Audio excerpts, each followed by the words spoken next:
Allora,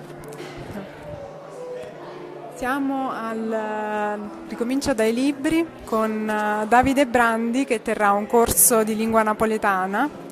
L'abbiamo già intervistato altre volte, oggi gli chiediamo su cosa si concentrerà il corso di oggi, che è quante puntate sono di questo corso? Allora, sono due eventi. Sono due eventi, uno stasera, sabato, e uno domani domenica. Domani sarà la replica, in effetti è una introduzione alla lingua napoletana. E più che altro andremo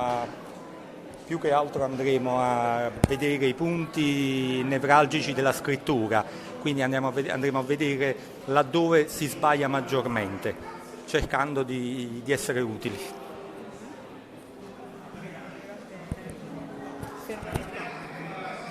La ringrazio e le auguro buon corso allora.